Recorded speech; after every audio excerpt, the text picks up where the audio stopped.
Mukwogera kwa Reverend Canon Aaron Mwesigye asoose na kuwa byafaayo by'omugenzi Ssaabalabirizi Janan Luumu n'awa n'ensonga lwaki ky'amakulu okujaguza olunaku luno. Janan gives us a legacy. No living young people, being with them, teaching them, modeling for them so that the future is there. Thirdly, Janan lived well ahead of his time in the church. This is a special gift for us in Church of Uganda and the church in Africa. We don't have very many such people. You see, because he was well ahead of his time, he began to pursue a clear vision for development, particularly for empowerment of women, poverty reduction, and rural development. Ye Omulabirizi Wilson Kitara asabye abantu obutakoma kujaguza lunaku luno wabula okufuna ebyokuyiga mu bulamu bw'omugenzi. Janan, whom we are remembering today,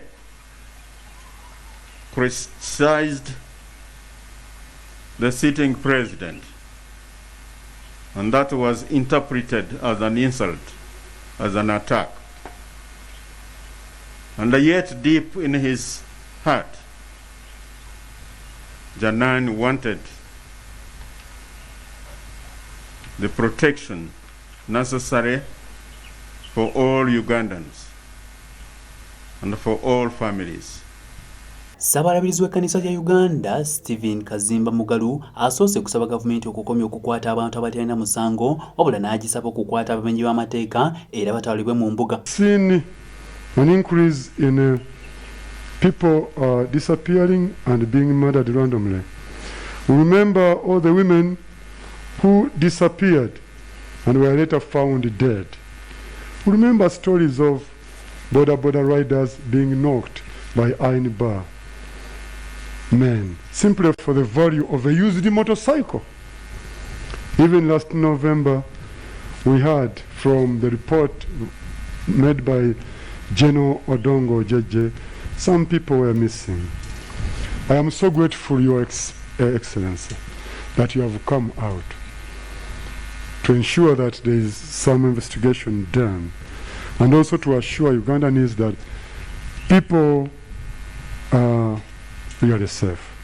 Olunaku lw'enkya gye luli olunaku lw'okusiiga evvu ono asabye bannansi okukozesa ebiseera bino okwenenya ssaako n'okusabira eggwanga lino okusoomoozebwa kwe liyitamu. Ash Wednesday, and it is the beginning of the Christian season of Lent, our season of fasting, prayer, giving, and repentance. I ask all of us, God's people, to pray for the healing of the whole world from COVID-19. We also need to pray specifically for healing in our land of Uganda. Please make this Lent different by learning self-discipline through fasting and drawing near to God. Ye omukulembeze w'eggwanga lino Yoweri Kaguta Museveni asoose na kwanukula bannansi ku by'okwerinda by'eggwanga lino wagambidde nti tewali agenda kutaataaganya ddembe liri mu Uganda. Ono era yeemulugunyiza ku lw'omulembe gwe yaliko pulezidenti w'eggwanga lino Idi Amin Dada ogwaliko ekittabantu ekyali kisukkiridde kyagambye nti kino kyali kikola kya butiitiizi. Why kill a person because of criticizing you? Why? That means you are insecure. That means you are guilty. But it was really the structure of the state we had. We had a lot of these illiterate people like Idi Amin who were managing the powerful structures of the state like the army. So what did you expect? The politics was fragile, based on sectarianism, because that's how it had all started, the politics. And that's what you should be careful about. Bolinga ennaku z'omwezi 16 omwezi ogwokubiri lwe lunaku olwateebwawo gavumenti ya NRM okujjukira obulamu bw'omugenzi Janan Luumu era ng'ono yakwatibwa amagye ge yali pulezidenti w'eggwanga lino Idi Amin Dada mu mwaka gwa 1977 oluvannyuma n'attibwa. Ssaabalabirizi Janan Luumu ajjukirwa nga munnaddiini eyali teyeerya ntama era nga yali ayogera ku nsonga ezirimu bannansi bangi kye basuubira kye kyamuviirako okuttibwa. Nze Hasif Sechunga ku lwa STV Select ey'enjawulo.